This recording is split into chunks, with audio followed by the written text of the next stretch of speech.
I'm Dr. Jeff Kaplan, and for over 30 years I've traveled the globe from Dubai to Moscow and Johannesburg, from Singapore to Shanghai and Istanbul. I've studied the world's best businesses and the people that run them. But something is very different now. From the boardroom to the break room, there's a growing realization that our relationship with work is broken. But it's not too late. You still have a choice. Hold on to the past and struggle to survive, or join the willing, change, and thrive in the world of tomorrow that's already arrived. So if you're willing to think different, willing to work different, willing to change at the speed of now, then you're willing to win. Hi, everybody, and welcome. This is Willing to Win, and I'm Jeff Kaplan. And I'm Tara Thomas-Catman. We are having so much fun because we're really starting to spread the message far and wide that our relationship with work is broken. And that's where you, the listener, the audience, come in, because we want you to be a part of the conversation. Some of the stories you're sharing are really resonating with people. And a big one that I know from many past experiences in talking with people is the strategy concept, right? Everywhere you work, there's maybe a vision board on the wall, or there's a one-time meeting where you hear the company's goals or strategies for the next year. How does that apply to the average worker's daily life? Yeah, I tell you, it's the whole concept of our relationship with work being broken. A lot of people think that that's just a workers' revolt, right? That we're just out here trying to stir everybody up and get the workers to go against the man, right? Change the power profile in organizations. But nothing could be really truer further from the truth. When you look in organizations, there's all sorts of areas of frustration that represent how our relationship with work is broken, even amongst the top levels of an organization, and certainly with the way organizations are constructed, right? There are things I think all of us could say when they think back on where they've worked and what it's been like to work there that just didn't make any sense. For example, I did a very large project for British Telecom, trying to help them roll out their global sales team as they went global, just going from London to being a global provider. And I was talking to all the salespeople around the world, and no matter where I went, whether it was Southeast Asia or South America or Africa or into Asia, into Europe, what I found was the salespeople were always saying the number one thing they wanted involvement from their senior executives, right? They wanted the senior executives to come and help them close those really big deals. Now, the interesting thing is when I went to London to BT Tower and I talked to the executives there, what I heard them say was, wow, they had spent a long time in the company to earn their position, and they felt like they really had something to give and wish they could be a part of, you guessed it, sales calls. They wanted the salespeople to include them. So we have salespeople around the world saying the biggest problem in the company is I can't get the executives to be involved. And the executives saying the biggest frustration they have is that they can't be a part of something that they have a great skill in. They can't contribute to that. And it reminds me, I don't know if you had to read the story. I had to read it in junior high school, but it was a story that was written, I think, in a bar in New York City in 1905 by an author named O. Henry, and it was called The Gift of the Magi. Do you remember having to read that? Classic. Yes. So for the listeners who may not know that story, The Gift of the Magi is there's a woman they're very, very, they have very limited means, and Christmas is coming, and so not winter is coming, that's a different show. Christmas is coming, and she wants to get her husband a nice gift, and the only nice thing he has is this beautiful pocket watch. And so what she does is she thinks about how can she get some extra money, and she looks in the mirror and she looks at her beautiful long hair and she thought, I've got it. So she goes to her hairdresser. Her hairdresser pays $20 to cut her hair because they have uses they can make wigs out of hair in the old days. And now she's got this $20 because she's cut her hair. What does she do? She goes and buys him a platinum chain for his watch, right? This is going to be the present. And so she's very excited about it. The husband comes home and he sees that she's cut her hair, and he goes, what have you done? And she goes, well, I got you this Christmas present. Here's your chain. And he goes, oh no, I sold the pocket watch to buy you these ornamental combs for your beautiful hair. And the gift of the Magi is that example of, when you have everything you need already, but whatever happens, there's a structure that just frustrates everybody. And really, that's what we're talking about when our relationship with work is broken. It's just not that the workers have a grievance, that's just part of it. It's that the system that we have set up is frustrating everybody. And this happens everywhere. This is essentially a worldwide phenomenon. So there's no country getting it right per se. In your international experience, in your travels where you've worked with companies across the globe, this even rang true for you on a trip to Singapore. Tell us about that experience. Well, yeah, after I talked to the executives at BT, right, they had spent a good 18 months creating this fantastic strategy. And to this day, it's one of the 3 best strategies I've ever seen personally. And I really was excited about it. And it had been out there now for about, like I said, 18 months. And we had gone through it, and they were just excited about all the initiatives that were there to support this strategy. And then I went to Singapore, and as I will, I just talked to the individual workers. I talked to the receptionist in the Singapore office and asked her how she felt the strategy was going. Do you know what her response was?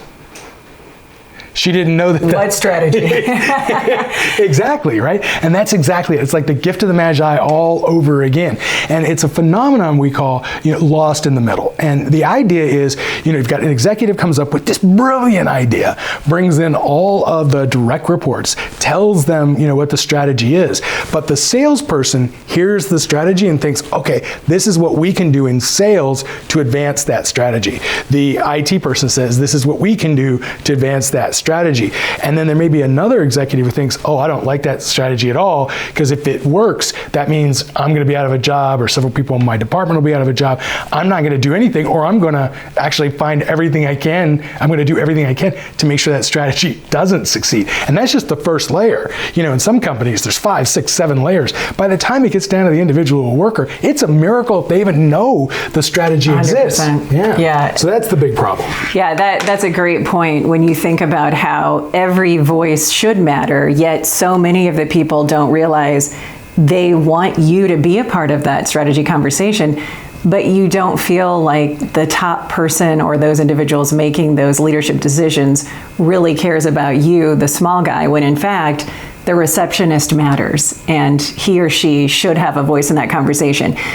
So much of what you and I talk about involves how in modern times, if you will, all these decades after O. Henry wrote that incredible story, strategy is being turned on its head. And when we think about the way companies are innovating, how they connect with not just workers but customers, it reminds me of the conversation I had recently with an entrepreneur out of Sydney, Carl Gough. And the strategy was for him, why are we spending all of these tens of thousands of dollars on these conferences to bring, the salespeople in through marketing budgets when I may not even connect with somebody or get a lead that will be solid out of the experience? Yeah, I think it comes down to, you said strategy on its head, and I think you're right. I think for the first time ever, we're getting a practical strategy. Instead of all this stuff, we're going to do all these things to get this outcome. Why not just do that thing that gets the outcome, right? And so strategy in this case became an entirely new business model. It's so cool. It's called Meet Magic. And the way it works is those high-level executives that many people, especially the low-level salesperson, felt were out of reach are now saying, I will commit my time, I will donate my time. In exchange, you, the person trying, for years to connect with somebody that now for the first time you could have access to, will pay, and a portion of that meeting fee will go toward philanthropic endeavors. So in just the past few years since he started this, over $500,000 have been raised, simply born out of the strategy behind we need to sell and we need to meet with decision makers to make that happen. So let's take a listen to what Carl has to say about how this incredible concept took shape and how it's really catching on, because those making strategy decisions also want to have that corporate social responsibility at play, and his concept is a perfect marriage of both. That's awesome. Well, first off, I just love the concept of Meet Magic. So tell us how it works, how this all came about. What's the story? Gosh, have you got 3 hours? So it would have been probably 5 years ago. My last corporate job was with a big tech company called Aruba. Dominic Orr was one of the founders. And so Aruba got purchased by HP a few years ago.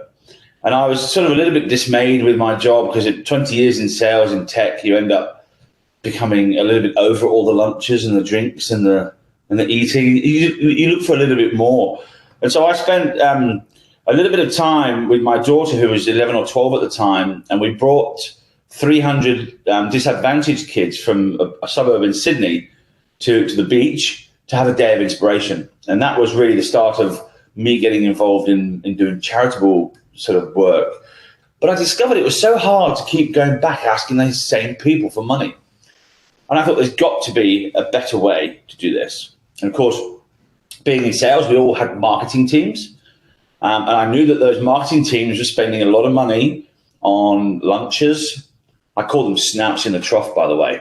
They were doing conferences, these 3-day conferences where they stand for 3 days scanning badges, and they call that a lead, and then they come back to the office and give it to the salesperson, and the salesperson has to go and close it. It's like, what is this? So the cost of that, I looked at, and I spoke to the marketing teams, and they told me it was about $3,500. And I thought, that's crazy. So, and often we throw them in the bin as salespeople because they just weren't qualified. And so I thought there's got to be a better way. So I was pretty much known in Sydney as a door opener, someone that could get anywhere. And so people were actually asking me to open them doors. So I thought, why don't we go and say to the executive, open the door for me and I'll put some money into charity for you. That's pretty much how it started. And so I ended up opening these doors for people. They were paying me $1,000 each for every connection that I made them. And I give 500 of that to the charity that was chosen by the executive. That was 5 years ago. Today we're in 4 countries.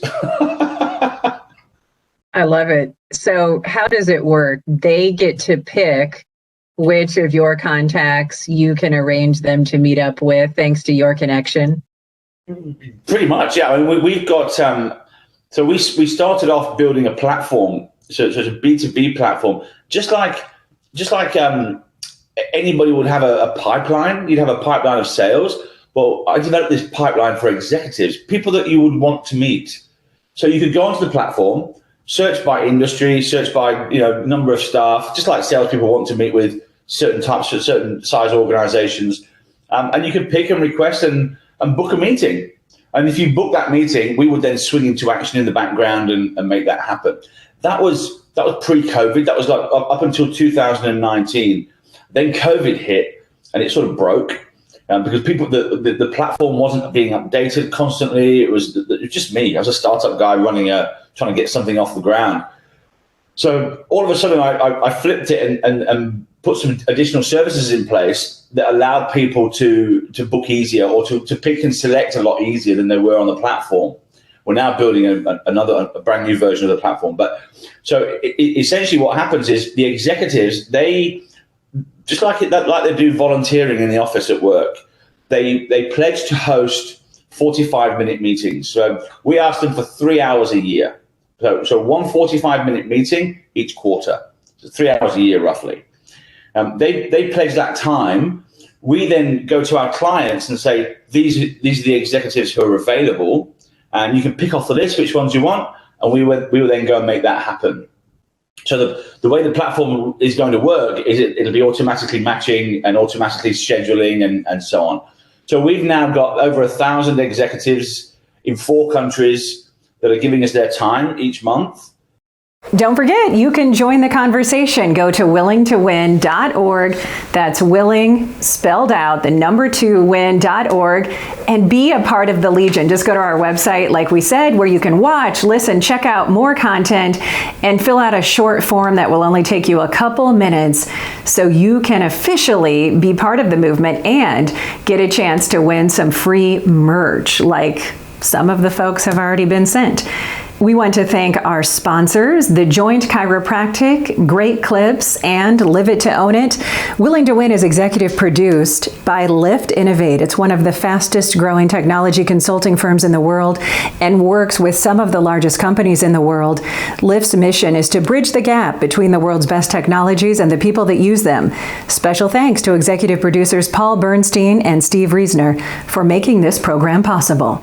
Each week, we like to do what we call the uplift, where we leave you on a high note. So talk about this week's message. Well, I don't know if we could be more uplifted than Carl. I think that's such a great idea to combine, social good, social corporate responsibility with, a commercial enterprise, right?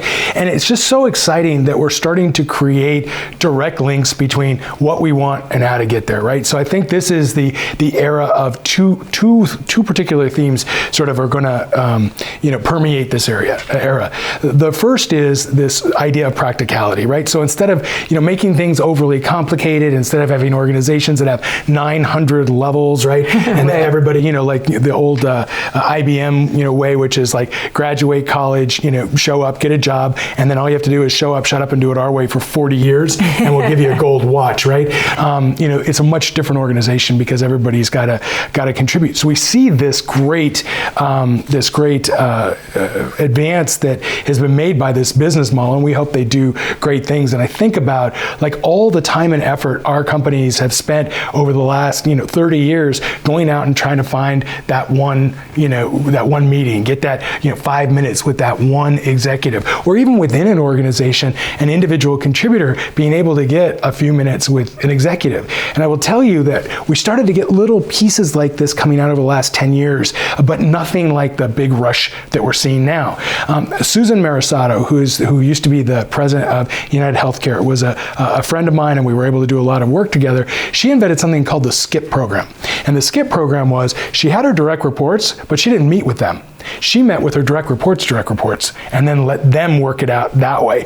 Because and did the same thing. Her direct reports work with their direct reports, so that you were never going to have this, lost in the middle mentality where information stopped at one level or one political agenda, stopped everything, in their tracks. So I think that's really what we're seeing here. The second component, besides practicality, is transparency. And the cool thing here is it's very clear. We want to meet with this person. This person wants to do a social good. In exchange for doing a social good, I'm willing to give some of my time and consider what you have to say. That is just common sense, right? There's no ulterior motives. Everything's out there, in terms of what the deal is, and then people can choose to contribute or not, and we can really accelerate business. A lot of people, I think it was about 10 or 15 years ago, I don't know if you remember this, there was a big push for multitasking. Oh, right? yes. That was the buzzword, multitasking. Now, science has proved that there's no such thing. There's only fast switching. Especially for men, might I add. No, that's a gender slam. I apologize to all the men listening. All right. Well, your husband, Dave, and I will talk about that later. But the thing is, they thought that, you want to do multiple things at one time to get the most out of it. But there's only this thing called fast switching. You're really not doing that. And what they found is you're doing a bad job on more things at once. Sure, right? sure. But there is, a different way to look at that. And I call it my wake-up theory. There is no way we're going to wake up tomorrow and be twice as smart.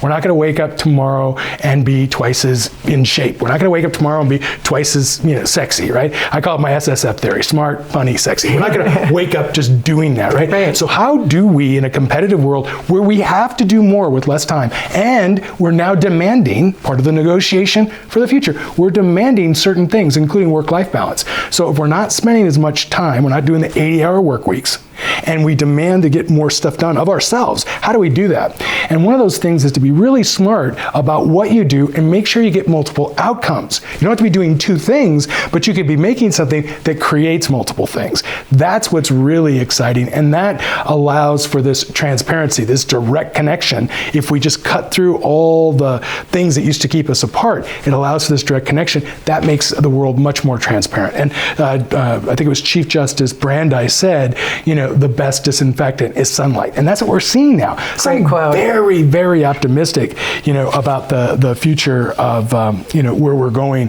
as an organization. But what I'd like to challenge our viewers to do is to ask themselves, Do you know what your organization's strategy is? Now, you don't have to be working at a Fortune 100 or Fortune 500 company to ask that question. If you're a mom and pop, or even you're doing heating and air conditioning, or we're going to have in a future episode somebody does wells and septic tanks, right?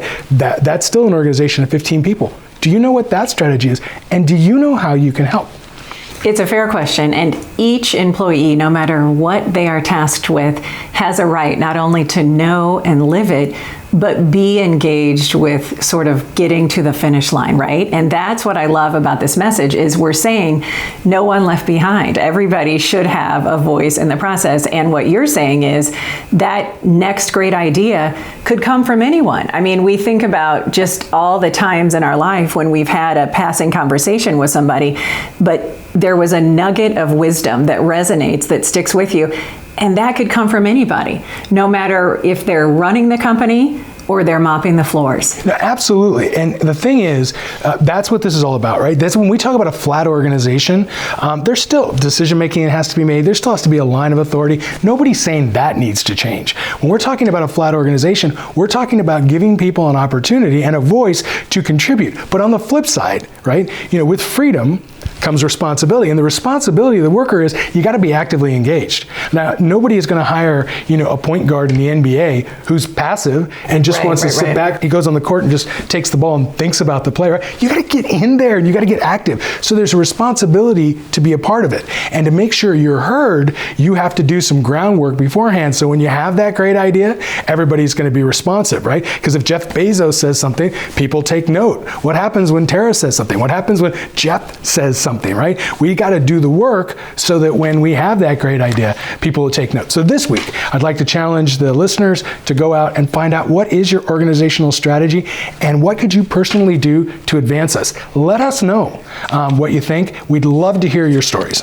Absolutely, and you can upload that video or that audio clip if you don't feel comfortable going on camera on the website willingtowin.org, willing2win.org. We have to mention the story of another executive that you worked with. And I'm so glad you said, when you talk about sort of this two-way line of communication, it's not just on the shoulders of the leader, right? We can't all run to the break room and complain about what's going in the boardroom if we're not willing to, as you described, get in the game and put forth the effort to try to forge those relationships so the message does, the cream does rise to the top, so to speak. But speaking of cream, what I love about this story is you worked with an executive who flattened the organization simply by setting up some time to have coffee. Tell us about that. I think it was William Sonoma he was working at the time. This is a gentleman, Coral, who worked was an executive at William Sonoma in the Bay Area. He then went to Neiman Marcus in Texas, where I interviewed him, and I believe now he's at Canadian Tire. This is a great guy. I mean, of all the interviews, I've done thousands and thousands of interviews. I so remember his because he was representing this kernel, this like seed in me that is today, the Willing to Win movement. Right? His example was great. Basically, it was very difficult to get a hold of him. Like most executives, he didn't, it would take months to get on his calendar. So what he did to sort of balance all that out is he let all of his employees, anybody in the company, know that each Saturday he would be at a certain coffee shop, and he called it Coffee with Coral. And anybody could show up and talk about anything, and he would be there to listen, not to talk, but to listen to the folks and what they had to say, and he would take that all into consideration. He continued to do that as he moved to Texas, and I'm sure if he's moved to Canada, he's doing that now. If you're listening, Coral, by the way, we'd love to have you on our show, because I think our audience would find everything that you say refreshing. I mean, you are prototypical of the Legion, and it's just it's amazing. I want to tell you one other thing. We did some work with a regional hospital called Mahaska Hospital, and in that we found that people really in the hospital were most frustrated that they didn't have a career plan. They wanted a career plan, and they wanted to get to know their executive leaders, and there was really no way for them to do that partially because people were afraid to ask. So they created a system that allowed them to gather points for showing up and being part of, extra, curricular committees and so forth. And they could use those points any way they wanted. They could get a specialized training. They could, do whatever. One of the things they could do is they could spend those points to have lunch with the CEO. Cool. You know what sold out quick? Lunch with the CEO, right? And that's a great way to sort of, cut through those layers. And for those employees that feel stuck, to actually be identified as an up-and-comer. I mean, your conversation over lunch could change the way that leader looks at you or considers you when that next opportunity or promotion comes along. I love that. Well, thanks for sharing those stories. I hope it inspires you. And like Jeff said, we want to hear about you. What is it about your organization strategy that is resonating with you? Or what is it that you feel you've been locked out from? That's where the Legion comes in. Join us at willingtowin.org and be part of the conversation. And have a great week. Tell us your story.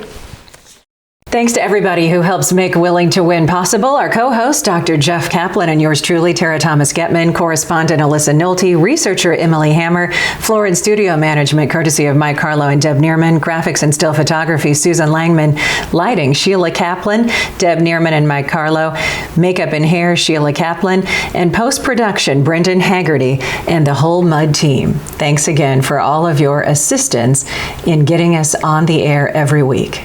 Willing to Win is produced by Lift Productions. Guests on the program are not compensated, nor is their appearance representative of the Willing to Win views. Willing to Win does not necessarily endorse any people, products, or services.